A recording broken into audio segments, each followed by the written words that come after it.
What do a speaking coach, a strategy consultant, and a happiness expert have in common? Sounds like the start of a bad joke, right? But honestly, it's all about finding out what people really do in their jobs. The stories, the struggles, the coffee breaks, the real stuff you won't find in a job title. Welcome to a space where we sit down with people from all kinds of careers, have a laugh, and dive into what makes their work meaningful. Whether you're looking to learn something new or just here for a good story, let us be your guide. I'm Jeff, And I'm Charlie. and let's get casually Pro! Today, we're sitting with Samia Bano. Samia, you're the founder of Academy of Thriving, an educational institution that empowers people to stop suffering and start living with inner peace and joy.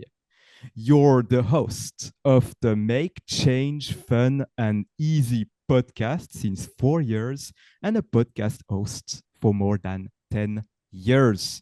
So if you think this isn't going well, please take the lead.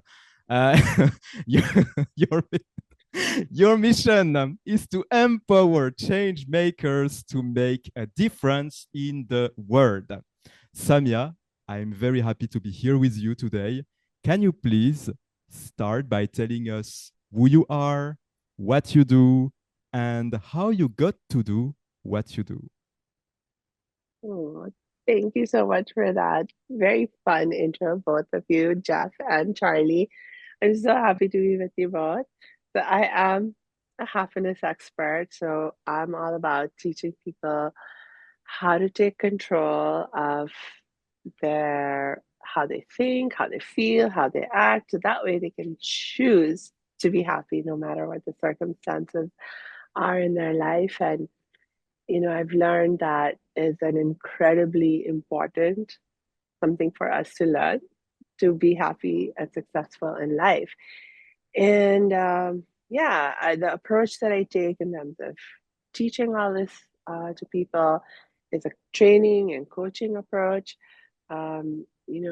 Basically, what that means is with training, we give people the right skills and the right knowledge that they need to create change in their lives.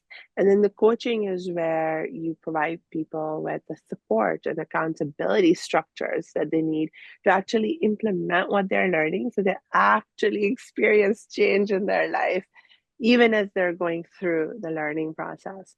So that is, in a nutshell, what I do. Oh, and then you asked me, how did I get into the work? Okay. So actually, the way I got into this work is I was really struggling with my own inner peace and happiness. I'm a survivor of child sexual abuse. And so, actually, my own quest for inner peace and happiness started really young when I was around 8 years old. And it took me a good 20 years of struggle to figure stuff out and get to a place in my life where I felt, okay, finally, I'm feeling normal. Like I didn't feel crazy anymore. And most of the time, I was able to feel calm. And most of the time, I was able to even feel some sense of peace in my life again. So that was the toughest, I would say, 20 years of my life. But the big blessing that came out of it is that it really, that was a time when I was like really, really focused on trying to figure out how I could help myself. At first, that's all I cared about. I just wanted to help myself feel better. But as I started to feel better, and some of what helped me feel better was actually getting out of my own head and focusing on other people and other issues, other problems, other than just focusing on my own pain and my own suffering. And so it motivated me to not just do what I could to help myself, but also help other people. And so then when I started college and I started thinking about, okay, well, what kind of a career do I want? I realized that, definitely for sure, I wanted to do something that would allow me to help other survivors, particularly other women survivors of sexual abuse. And so I was like, okay, so that is a goal I have. How do I actually make it happen? Initially, I, became a psychology major and I was like, okay, I'm going to become a psychologist and maybe go into therapy and counseling. But actually, even while I was in college, my own teachers were telling me about all the limitations and the challenges that the traditional approaches in psychology have. And so I was like, what? But then why would I want to get into this kind of a system that's so full of these various problems? What's the better way? What's the better approach? And that's when I kind of discovered positive psychology, which was a fairly new subfield within psychology at the time. I'm talking about like I was in college in the early 2000s, and positive psychology had just been established as a official subfield in psychology in like 1999. So it was quite a new area of study, but it was something that I was like, oh, you know what? I think this is going in the right direction, and it made me feel happy to be studying positive psychology and all of that. And so I kind of just pursued that more and more.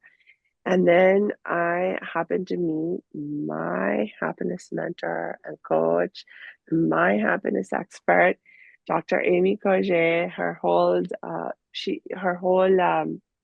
focus of study and her research was all grounded in positive psychology research, and she was actually developing these brilliant programs that were focusing on applying on the application of the research into people's lives so that people could actually see positive change using positive psychology in their life and improve their happiness.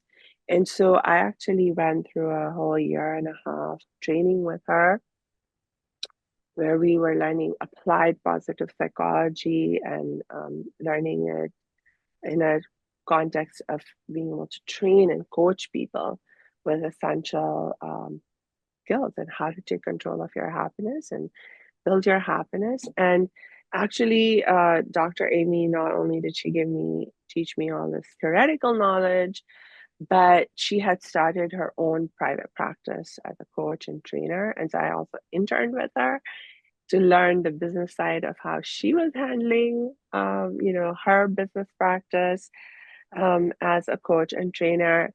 And then after about that year and a half long period, I was like, I think I'm ready to jump in and start my own coaching practice. And so that's how I got started. And that's like back in 2012.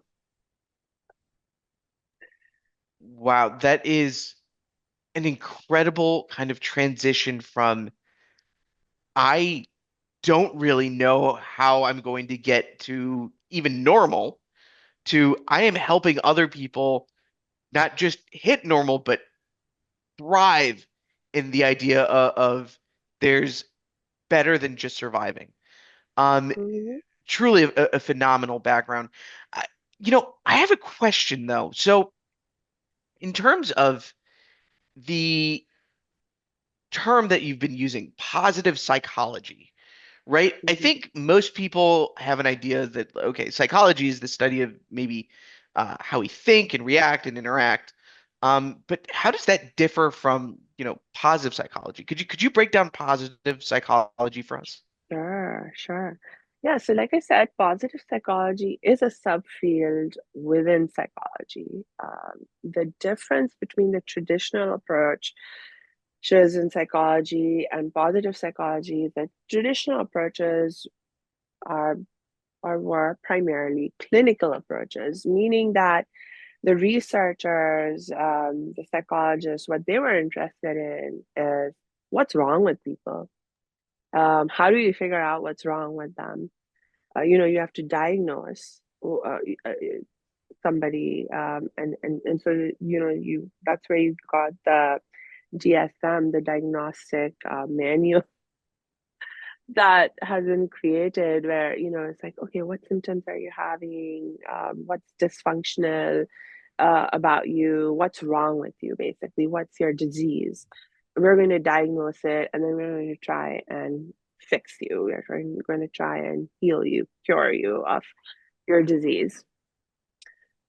And there's like literally hundreds of different things you could be diagnosed with as being wrong with you, and then you get the various treatments that you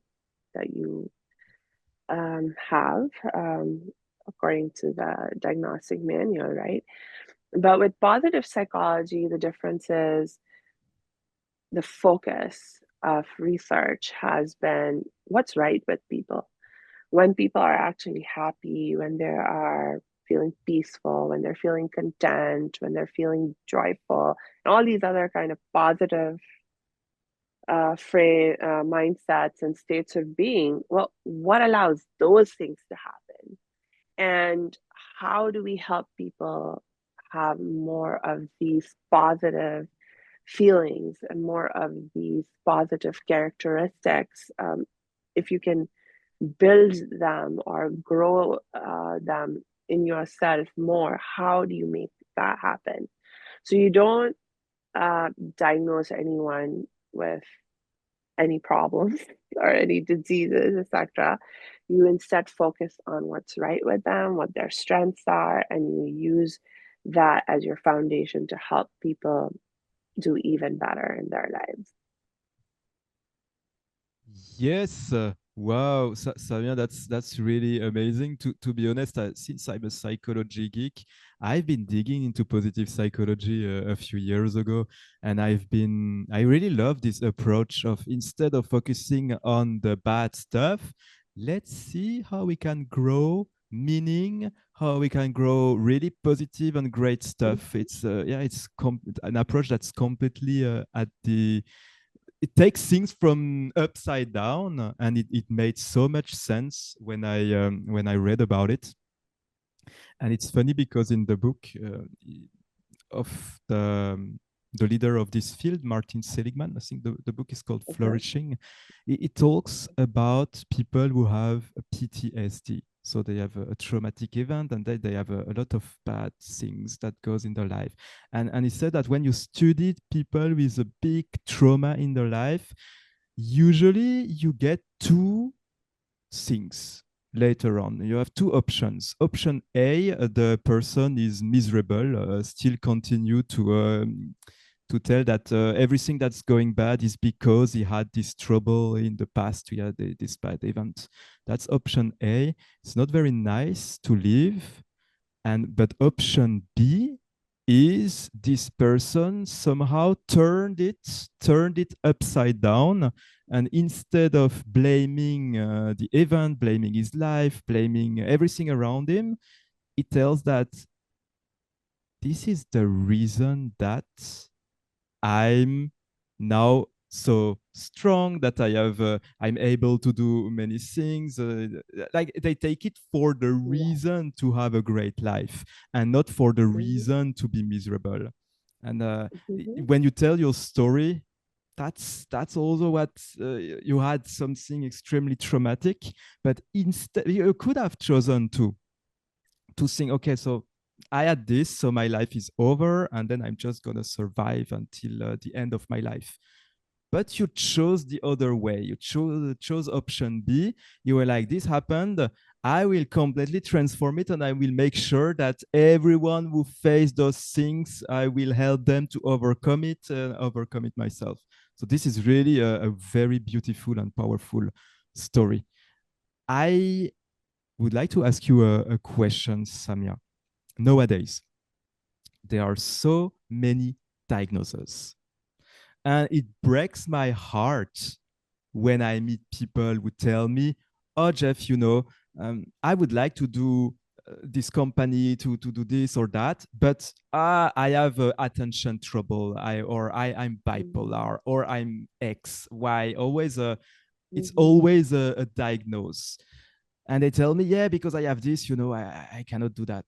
And the problem is that this is what prevents those people to have a more meaningful life, because they use it as an excuse instead of using their difference as a strength. So I wonder, what would you tell to someone who tells you that, oh, sorry, but that's not for me because I cannot concentrate very well? Well, there's a couple of things that happen with that. So, one really important happiness skill and really way of being is to practice non-judgment. That what that means is that you don't blame and shame yourself or anyone else. For people who have been diagnosed with this condition or that condition or any condition, there is actually some positive aspects to that experience in the sense that at least they reached out for help and they reached out to someone they figured was a professional that could, that knew something about what they were going through and that they could be helped by them. And the professional person who helped make that diagnosis for them was doing their best to give them a perspective on their experience that they think will be helpful for them, right? And so everyone's doing their best with what they know and what they have. So that's one thing. No blaming, no shaming, no judging. Also, I think things have been changing, even in the field of psychology, even with the clinical practitioners, where they're starting to be influenced by the positive psychology approach. And so, like, for example, now a lot of people, like just the other day, I was talking with one of my cousins who went through some therapy, and she was diagnosed with having a neurodivergent brain. And this is like new language that's come out in the last few years, where even in clinical settings, people are talking about, oh, yes, we're diagnosing you with this and that, but it's important to understand that these things don't mean that there's something wrong with you as such. It just means, especially like for someone with ADHD, it's just that you have a different way that your brain works. So you're neurodiverse, you're neurodivergent, you're neurodiverse. And that's not a bad thing necessarily in itself. Where it can become challenging in the context of people seeking work and so forth is insofar as our society, unfortunately, is still very much liable to blame and judgment, and it's not very tolerant, even, let alone appreciating of difference. When someone is different, when they think differently, when their emotional states they need to regulate themselves differently from most people, a lot of times, because of that lack of understanding, compassion, empathy, um, it can create challenges, like real challenges for people, that um, it's not like a made up thing. It's not something that you can solve entirely by just having a more positive mindset yourself. I mean, the positive mindset at your end is very important. I recommend everyone to work on that, and that will definitely help improve things, but it may not solve all your problems when part of your issues are related to how other people are thinking, feeling, and acting, and you can't control how other people are thinking, feeling, and acting. So then again, we find ourselves in a situation where each one of us is doing the best we can with what we know and what we have. And so it might mean that you may not be able to get that exact job or the exact company that you want because that particular company culture is not supportive of what you need to be able to do your best and do the work that you would love to do. So maybe you can find a different place where people are more willing to be understanding and accommodating the specific needs that you have. And there are like different kinds of disabilities that people have, usually like physical disabilities that, for example, in America, people have learned.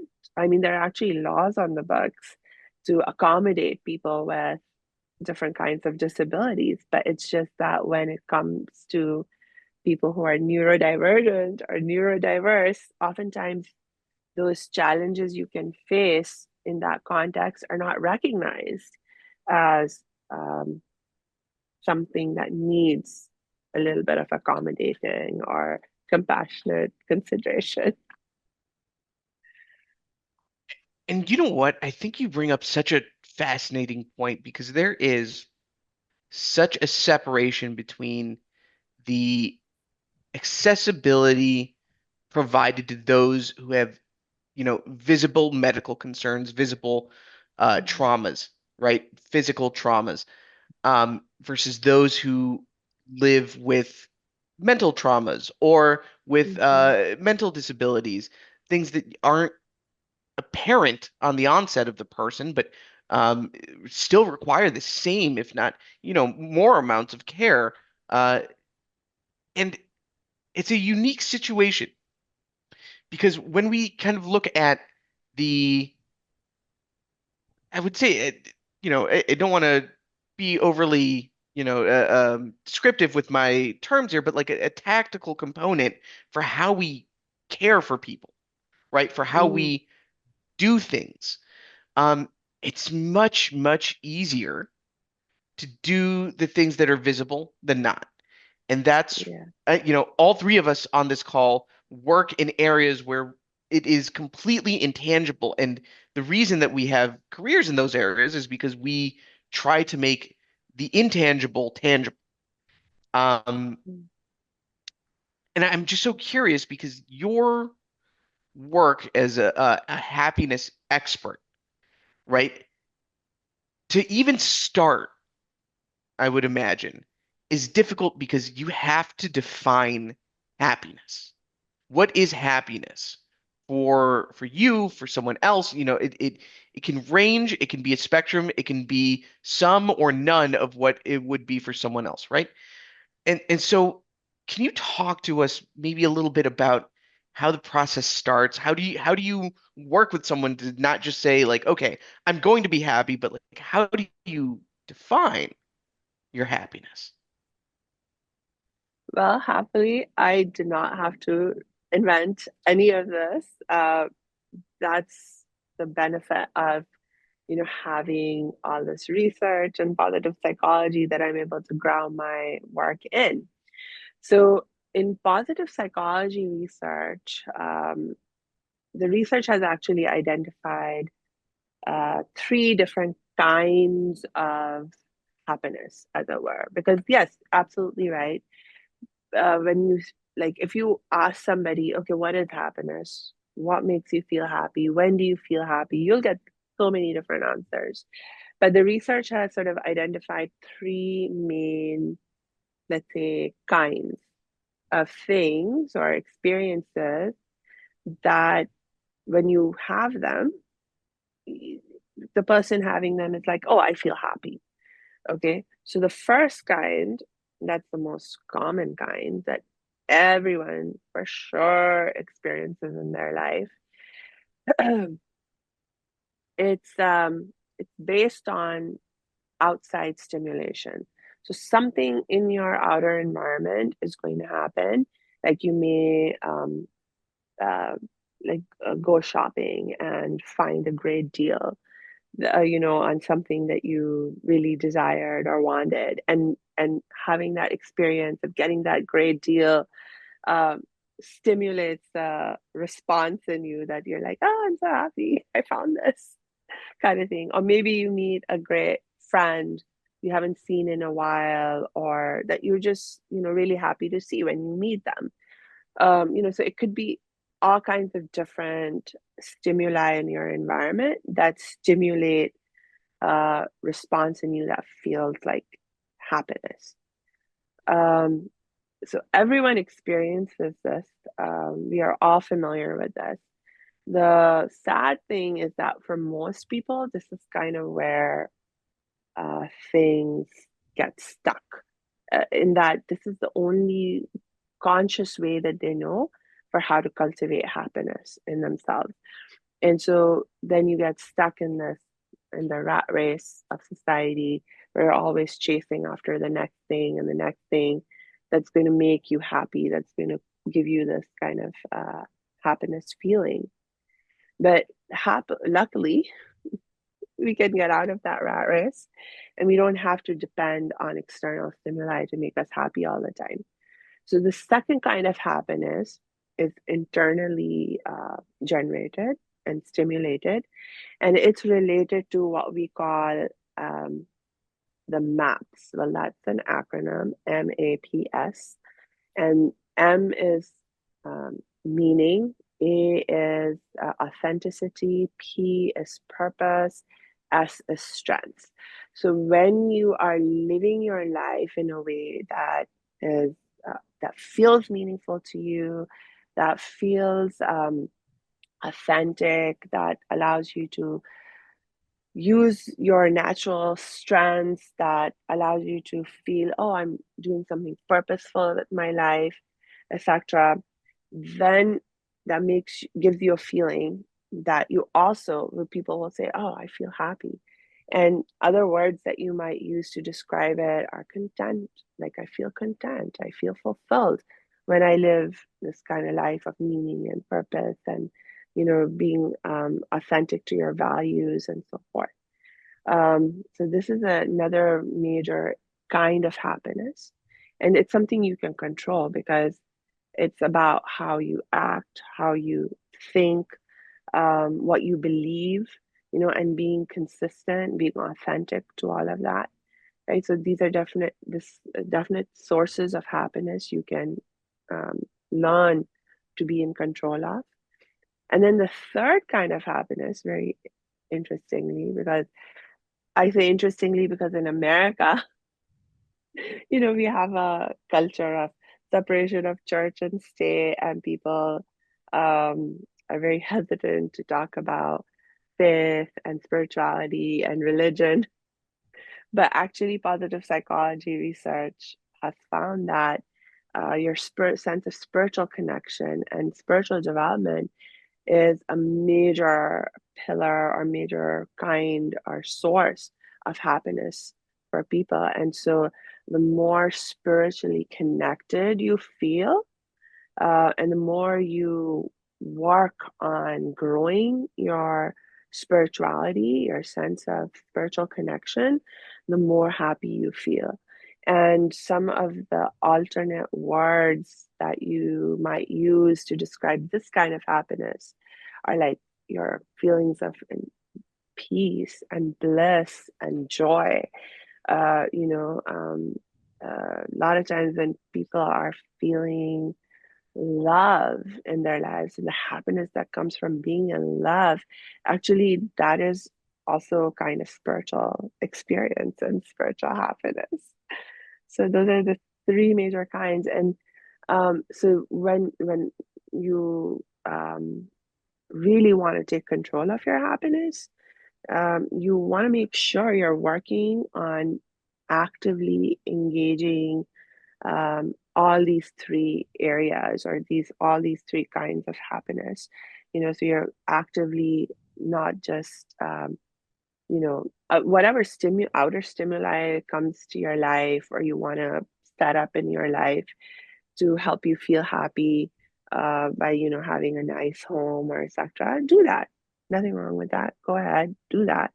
But beyond that, like, make sure you also are setting yourself up for success by doing work that you love, that makes you feel happy, and that lets you use your strengths and you interact with people in a way that's authentic to you, that is in alignment with your values, whether it's at work or outside of work. Make sure also you're working on that spiritual development, sense of spiritual connection. And by the way, when we talk about spirituality, it's not religion specific. You can literally call yourself anything, follow any particular faith tradition or path, or come up with something that's entirely just you. Like, you don't have to follow some organized religion. In fact, the most common trend for the younger generations is they say, we're not religious, I'm not religious, I'm just spiritual. So they're finding that sense of spirituality and spiritual connection in all kinds of different spaces and different ways than in the like outside of organized religion. Wow. So there's really like three dimensions to happiness. And I'm happy, Mm. no pun intended. I'm happy that you mentioned also great stimulus, because there are a few beliefs of you should avoid everything that brings pleasure because it's just temporary and it will ultimately makes you miserable. But what you say is that no, actually, the little pleasures, great stimulus, are also to be added to have overall happy life. So of Yeah, course I the imagine. way Yes.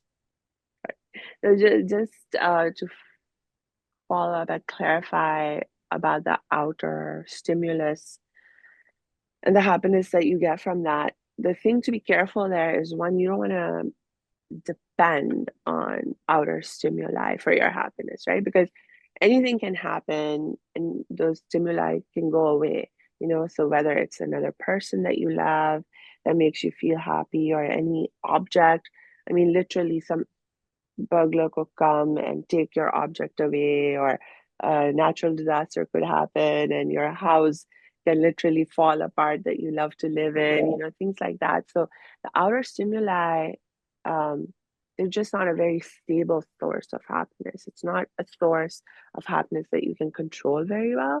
So you don't want to depend on it. But it's really great when you have wonderful, beautiful things that stimulate the happiness response. And the correct way to relate to that is with gratitude. When you have good things in your life that stimulate that happiness response, be grateful that you have all those wonderful things. And from that place of gratitude, of course, when you have more wonderful, beautiful things come into your life, continue to be more grateful for them. Yeah, that's an interesting thing that you added. So make sure that your source of happiness doesn't come from those things that you buy, those experiences that you have, those little moments that, even if they bring you joy, they should not be the source of your joy. So we have those things. And then you said to the second one is how you are in the world, how you are, what you do, how you are, how you act. And then there's spirituality. But spirituality, this one is a tricky one. I've at many points in my life, I would have told you that my main motivation was spirituality. And if you ask me to define exactly what I mean by that, that it would be very tricky. So I'm very surprised that in psychology, there is this, how is it defined? Is there a definition of spirituality in psychology, or is it not that everyone has its kind of definition? Yeah, so just like with happiness, when you talk to people about what is spirituality, what does it mean to you, you'll come up with many different answers, like that people will give you. In terms of what the core of it that has been identified in the context of the research is this sense of being part of something that's greater than yourself. So when you recognize that life is not just about you, you're part of some greater whole, and you recognize that, in the context of this greater whole, the parts of the whole, they're interconnected, they're interdependent. So so basically your happiness doesn't just depend on you, the individual, the little part that you are, but rather it depends on your relationship with the whole. So the more harmony there is within the whole, um, the more happy you feel, the deeper your sense of spirituality. And the really cool thing about understanding spirituality in this context and how you pursue it as or no, how you utilize it as a way of growing your happiness is that, you know, the what do you see? What is that whole that you see yourself as part of? So for some people, it may be their family. Okay, like my parents, my brothers, my sisters, my aunts, uncle, cousins. Like I have a family. I'm part of a family. That's a bigger whole that I'm a part of, and the extent to which I care about them, and I feel that sense of oneness with them. It I experience a certain feeling of love. You know, it makes me really happy, right? And it's a spiritual experience, actually, that feeling of oneness, of we-ness with others. But the thing is, like, you can actually grow your knowing or your sense of the whole that you're part of. It can grow. So from just maybe your family, you can be like, oh, I'm actually also part of this community of people that are of the same ethnicity or race, or maybe you find people, a community with people who share something else with you, like your faith tradition in common, or hey, like for me as a survivor of child sexual abuse, I find a great sense of community with other survivors. Like for me also, I've never really felt very much attached or attracted by the idea of nation states. Like my family's moved around. I've lived in 4 different countries. And so like I've never felt like, oh, I'm part of this whole particular nation state and that's it. Like for me, like I have a more international sense of like, oh, I'm part of the human family, like all over the world. And certainly and so like like and that sense of family, being part of the human family, like that's a really nice expansive sense of a whole that you're part of. But you can go even beyond that, right? You can be like, oh, you know what, the whole universe that we exist in, everything's interconnected and interdependent. Everything in our solar system, in our galaxies, everything, it's got an interdependent and interconnected, and everything functions in this amazing way that affects my well-being, allows me to even exist, right? And so like you can just continue to expand your sense of what the whole is that you're a part of, and the more deeply you allow yourself to care for different parts of the whole, um, the more of that spiritual love and happiness you will feel. Whoa, whoa, whoa, whoa, whoa. So it seems that it starts from you, then you realize that you're connected to others, first in small circles, then in bigger, the community, the country, the world, and then it goes to the solar system, and realizing that we are of the same nature as everything else in the universe. And in fact, we are coming from the same source. And I guess you could even say that Yeah. we exist in the same exact way that everything that exists, no matter where it is. It's that's very beautiful. I would like to make a rebound, Samia, because you started this interview by telling that what helped you a lot was to focus on others instead of yourself and the pain that you had inside of you. Would you think that was a kind of a spiritual shift? Yeah, absolutely. Absolutely. I mean, and I wouldn't say like, like when you have suffered trauma, obviously you need to focus on yourself as well. But it's not enough. Like if all you do is focus on yourself, if all you do is care about yourself, your own suffering, trying to help yourself feel better, um, like I've I literally hit a limit of how much I could help myself feel better by only caring about myself.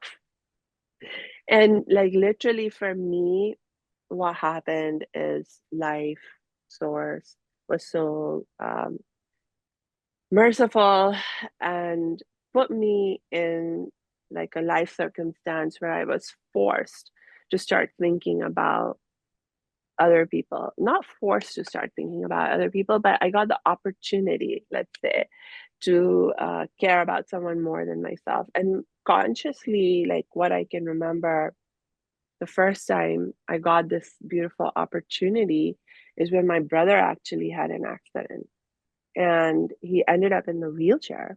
He's still in the wheelchair, by the way, to this day. We won't get into the complications of his medical history and stuff.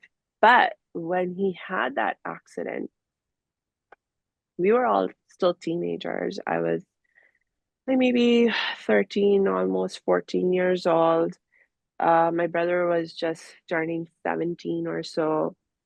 And, I have a younger sister as well. And my mom and dad, we were like, at that point in time, we were like living just as a nuclear family.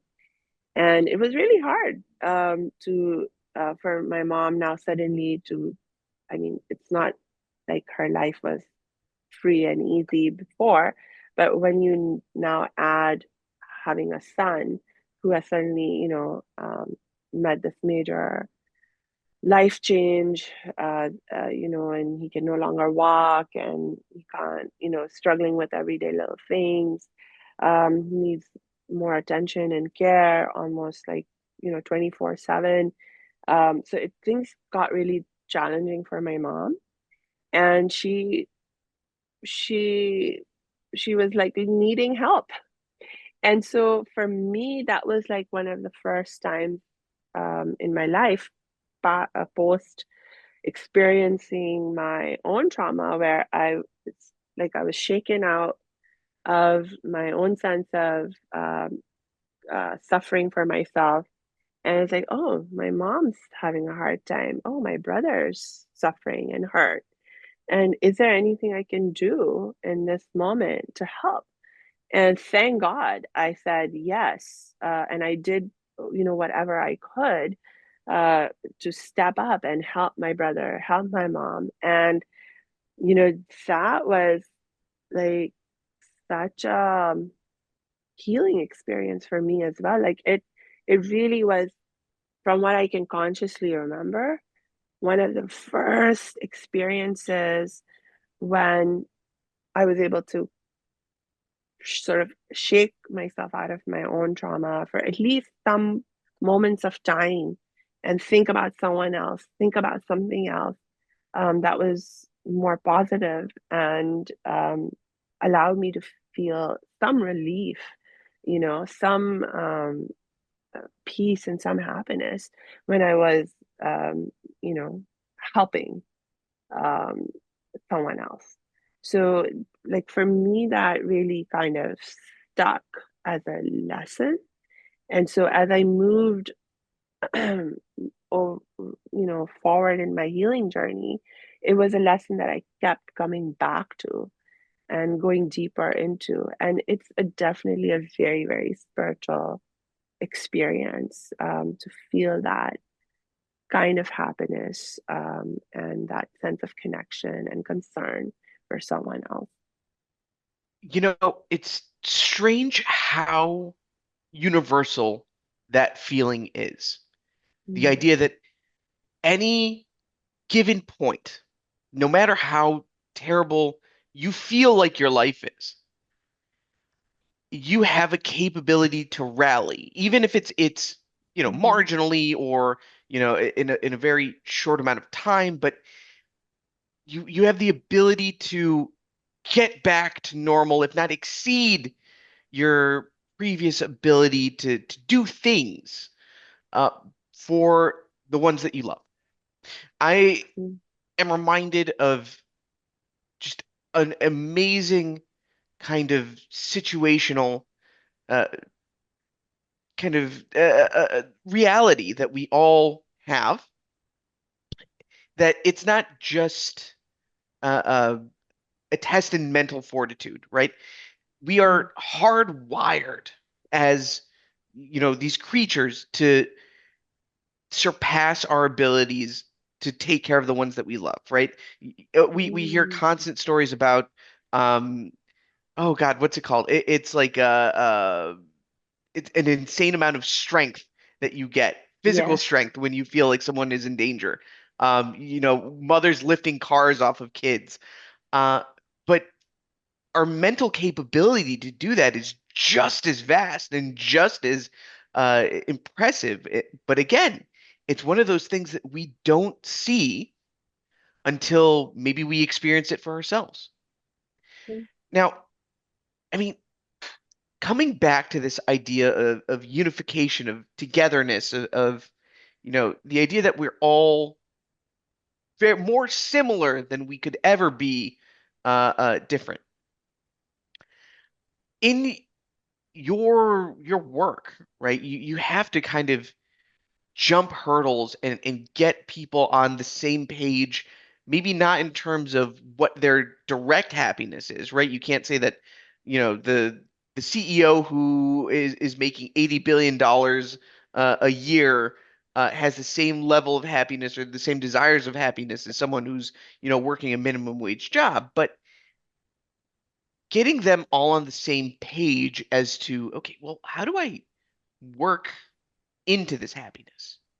How do I mm, go from my life is terrible and I can name all of these horrible objective things that I'm going through to, is my life terrible, or is my relation with the terrible things that happen in my life bad, right? I have a weird kind of thing about me that whenever someone tells me that they lose their job, that they get laid off, mm.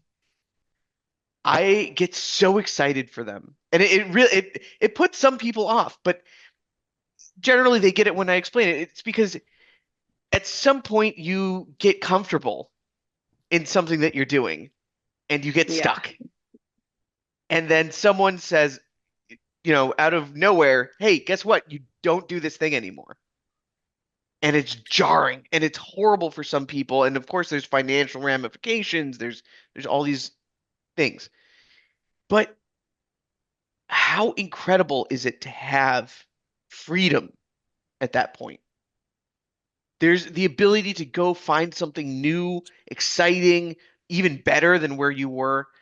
And that's, I think, a mindset shift that is difficult for a lot of people to grasp internally, right? Because I know if I get laid off, it's not going to be, I'm not going to be happy about it. But when you look at it externally and from like an objective point of view, it's like, okay, that part of your life is done. That's great because now you get to live the rest. You get to enjoy the rest. You get to do the things that, you can sleep in until 2 p.m. and then not have to worry about your boss calling you to finish whatever report. That is weirdly a very cool experience to go through.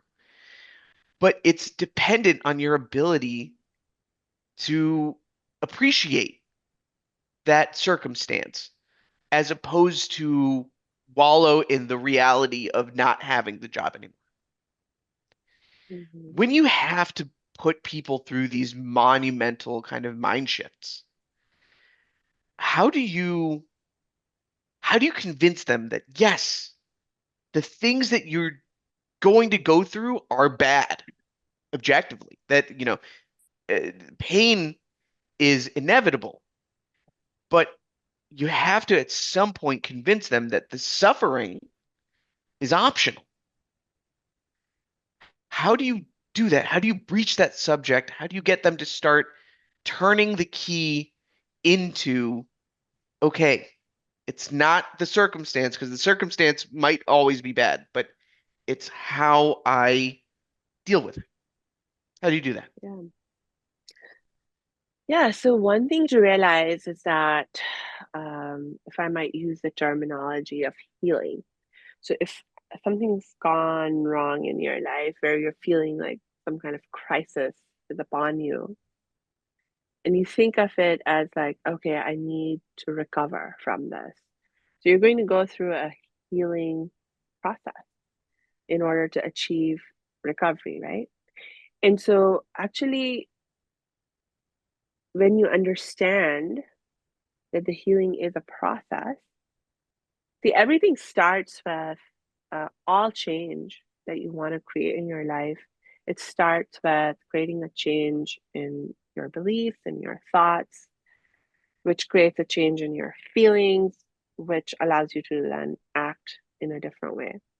So your beliefs, thoughts, feelings, actions, they're all connected to each other, and you have to sort of begin to change those beliefs, to change your thoughts, to change your feelings, to change your actions.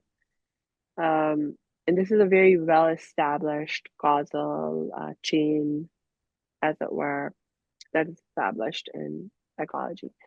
Now, when you think about, okay, well, how do you get someone to actually get started on creating these changes? So, first of all, it's like I cannot force anyone to do anything. I cannot control how someone else thinks, feels, or not. I don't even want to. Only you can do it for yourself. Okay. And in terms of you doing it for yourself, you have to want to do it for yourself. So, um, like sometimes, honestly, we just have to go through a period of feeling really miserable and suffering and, allowing ourselves to wallow in our sense of misfortune and so forth until you get to a point where you're like, I'm sick and tired of feeling this way and I want to not feel this way and I want to do something different. I want to feel something different. And then, you um, start to do what you need to do to create the change for yourself. And so, in the context of like the healing journey, also, it's like to understand that if you are going through that phase where you are in denial or you're trying to suppress your feelings and emotions, you're trying to run away from dealing with your problem head on, or you're feeling really angry about it, these are actually parts or stages of the healing process. They're the early stages, they're not the very fun stages, but these are aspects of our experience that, I mean, are totally normal. Most of us, we're not there yet in terms of being able to, it'll take us some time to get through. How much time it takes you to get over these tendencies to deny, suppress, feel angry, depressed, etc. Um, it varies. And the better you get in terms of being in control of your mental health, of your wellness, your well being, the more of a happiness expert you become, you can actually get through these these less empowered phases pretty quickly. Like for me now, depending on like most of the time, with most situations, I'm finding my capacity has grown enough that usually within a matter of minutes, I'm able to get through the stages of denial and depression and anger, depression, etc. Get to a place of acceptance. That's the first stage of the healing process, acceptance. That is like where real change begins to happen, in terms of you're actually starting to move towards solutions, starting to be able to see. um, it opens up your capacity to see solutions and move forward in a more positive direction. And so usually now I can do it within a matter of minutes, if not even seconds. But there are still issues for me that are difficult to do that with. And but now I know that I get to choose how long I stay in my denial, suppression, anger, depression, etc.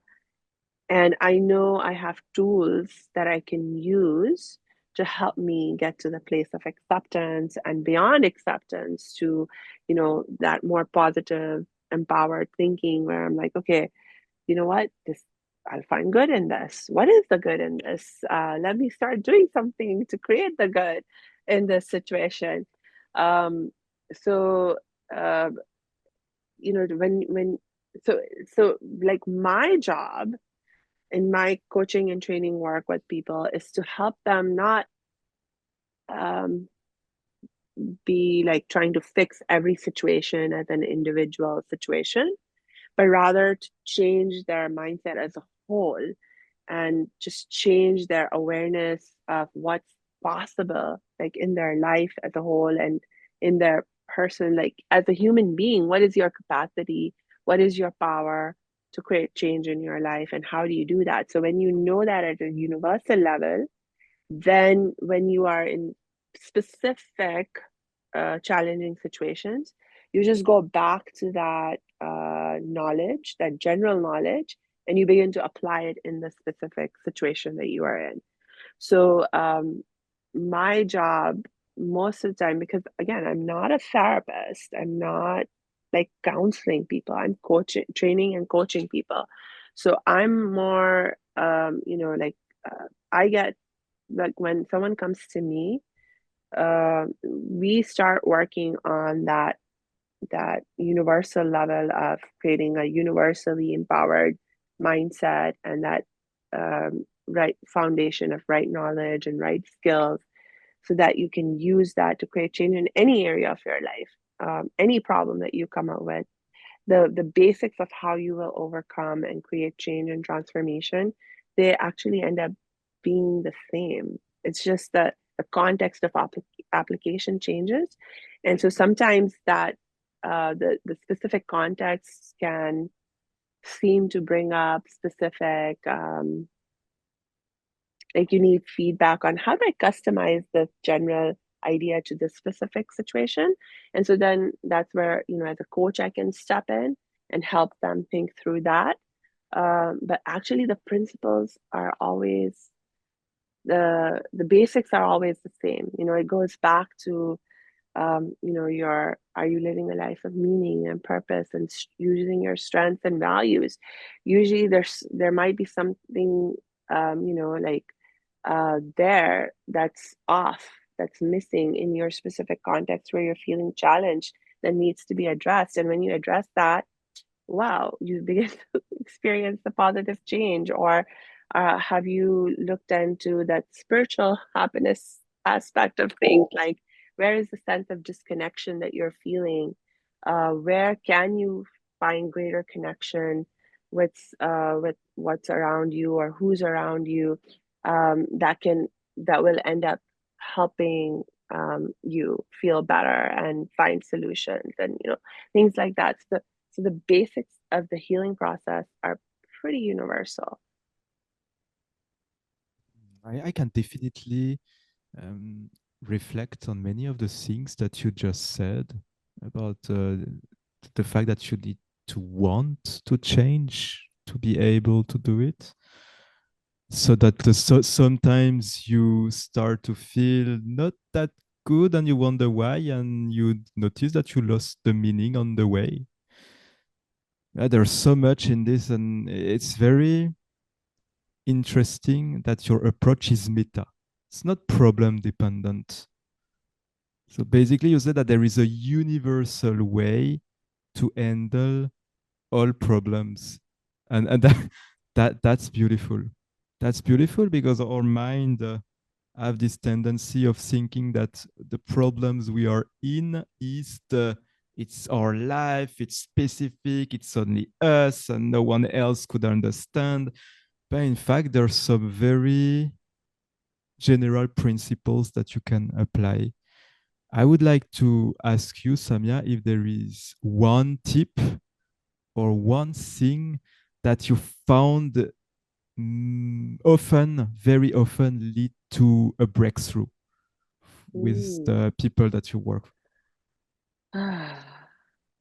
So that actually is kind of dependent on the stage of the healing process you're in. So, like, if you are really going through, let's say, the denial and suppression stage of your healing process, what will allow you to break through that is different than if you're going through the anger stage of your healing process. Where compared to if you are already in a stage in the acceptance stage of the healing process, what allows you to break through even beyond acceptance, like, so the what allows you to break through will kind of depend on what stage of the healing Mm. process you're in. But I would say the one thing that I've been learning and practicing recently, um, more and more, is like, this is a lesson that's actually shown uh, to be true and effective in both positive psychology research, but also in the context of spiritual wisdom. And that is to, so as long, I mean, again, you have to be willing, first of all, to create change for yourself. You have to be willing to, you know, you have to be wanting help. You have to be wanting change in your life. So assuming that is true, that you are ready to receive some help, create some change, receive some change in your life, even if you don't have a very empowered mindset, even if you think you don't know how to do it, how to make it happen for yourself. This one thing, as long as you want change, you want help, you're ready to get some help. This one thing begins is like proven effective to begin the breakthrough or to create the breakthrough, and that is to tap into um, like a gratitude attitude, or to start to think about every what you have to be grateful for in your life. And with positive psychology research, it's like a little bit, start wherever you can, like just start thinking about what you have to be grateful for in your life. And for a lot of people, actually, when they're really down in the dumps, just thinking about what they have to be grateful for is really challenging. So, but the thing is, you challenge yourself and start wherever you can, right? So, great. Can you be grateful for just recognize, oh, I'm still breathing, I'm still alive? Can I be grateful for the fact that I'm still alive? Um, Maybe for some people that's really hard. Like for me, like be grateful for being alive when I was really suffering, the trauma of child sexual abuse. I was like, oh, I don't know why I'm alive. Why should I live? It's like it's so sometimes being grateful for being alive is too hard. That like for me in that moment, like I remembered my mom particularly, like when I thought about ending my own life, not living anymore. Um, like my mom's face came before my eyes, and it triggered into me thoughts of how she would feel and how devastated and sad she would be if I was to die or kill myself, God forbid. And something about that, like, just shifted something in me. Like, I'm just so deeply grateful to have my mom, and to have her love me. So like for me, that was one of the things that got me thinking in a more positive and more grateful direction.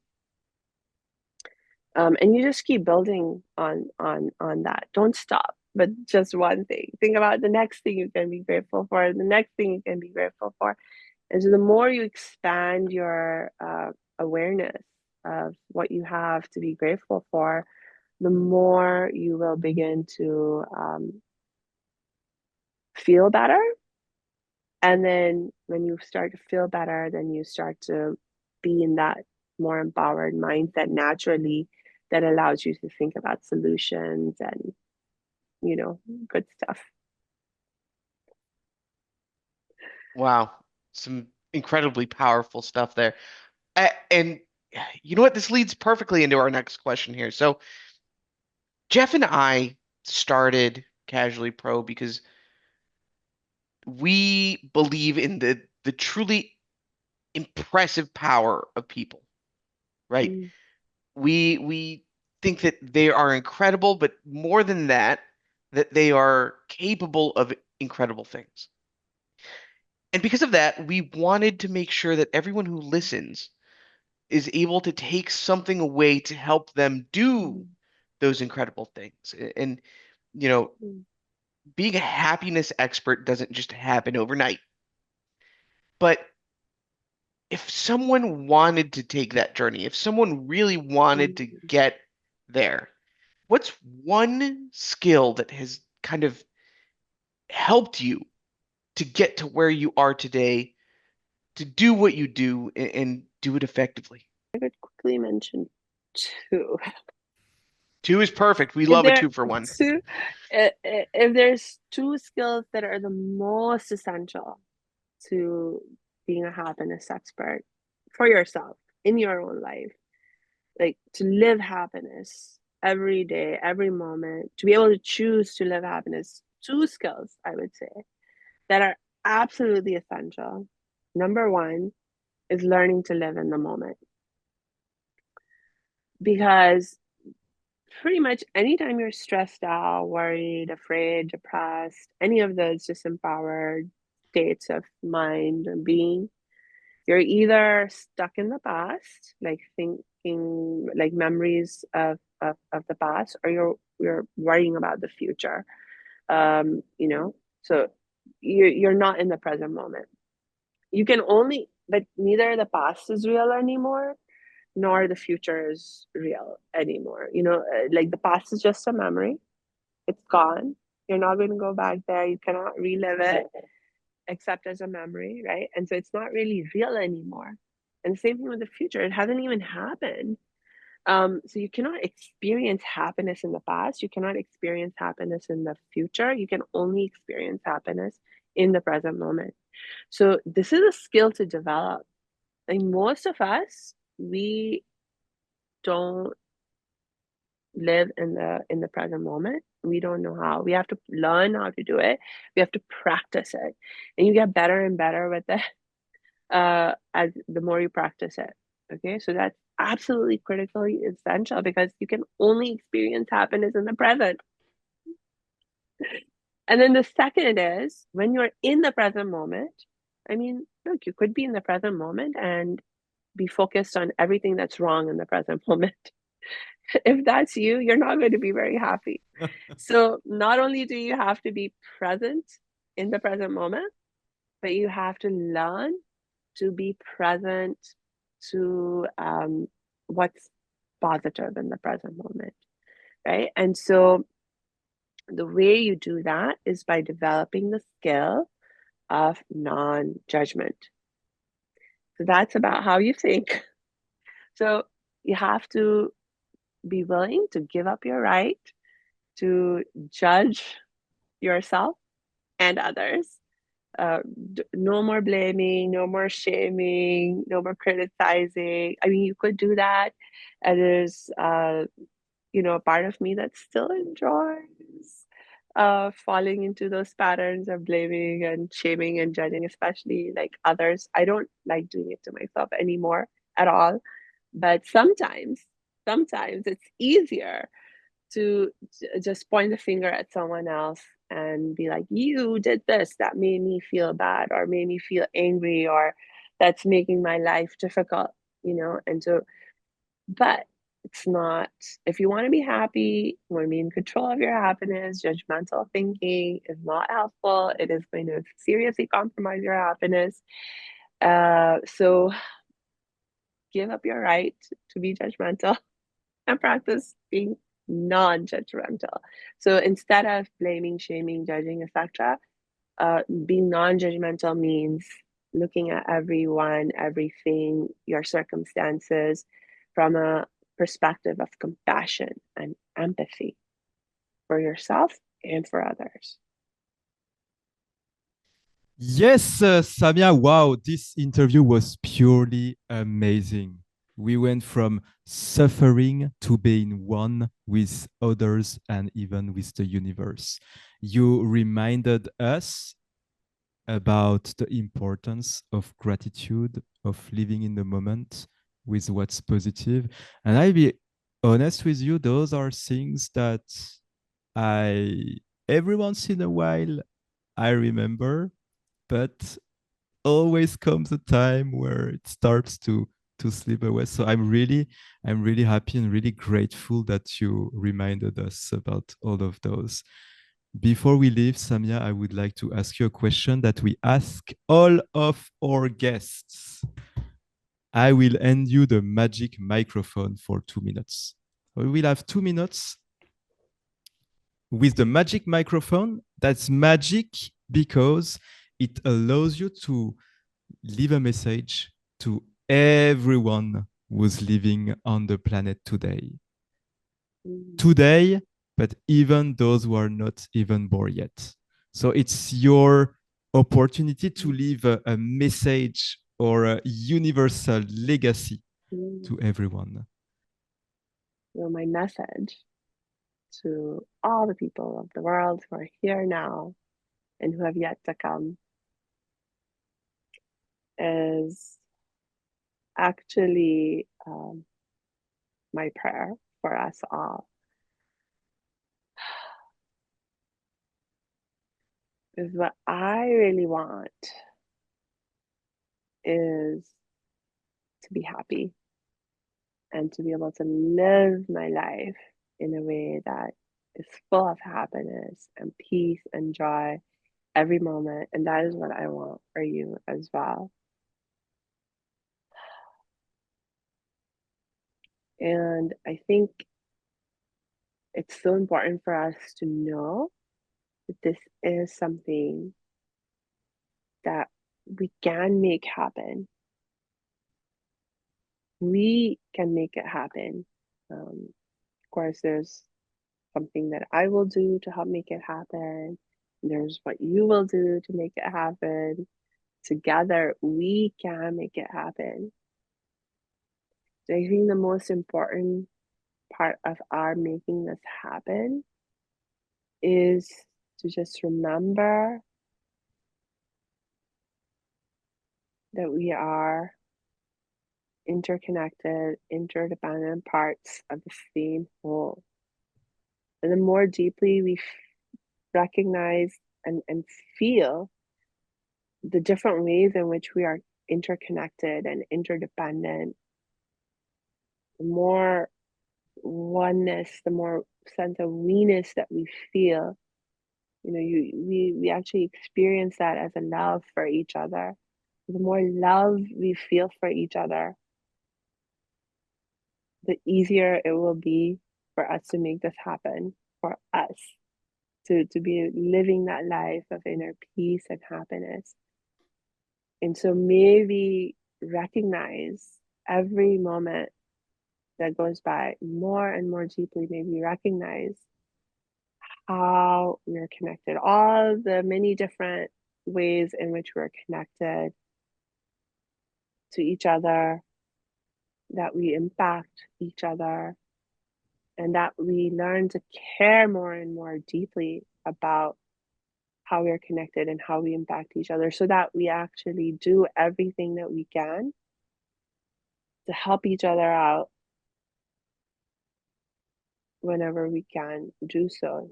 Just, yeah, to just love each other, to just care for each other more and more deeply every moment of our lives, so that we can all be happy and live with inner peace, enjoy every moment of our lives. And it's absolutely possible. There's not a pipe dream. God willing, this this happens, and we make it happen. What an absolutely beautiful message. I listen, if it is a pipe dream, I don't want to wake up. But I completely agree with you. I think it's possible. We just have to put a little bit more intention in our day. Uh, Samia, where do we find you? How do we get in contact with you? Well, the easiest thing is to go on my website, because that's where you can also find all my social media links and connect with me in every way that I can be connected with. So I think the easiest website for me to speak uh, and for you to remember is my book website. It's called makechangefuneasy.com. Makechangefuneasy.com. So you can go there and find all the different ways you can connect with me, including you can find the links there to my podcast, which is also called Make Change Fun and Easy. And yeah, so basically all the ways you can connect with me, you can find on makechangefunaneasy.com. Samia, thank you so much for meeting with us. It's been an incredible conversation. Uh, Truly some wonderful things. And even better, a more positive and happy outlook on life. Um, Thank you for joining us. And if you made it this far, thank you so much for joining us. Casually Pro is available with a new podcast every Wednesday. And if you want to help us out, please make sure to like, subscribe, share this with a friend, especially someone who could use a better outlook on life. And make sure to check out our new newsletter where we bring you the best of Casually Pro monthly. We'll have the link in the description below. Thank you guys so much for being here, and we'll catch you next time. Thank you. Bye.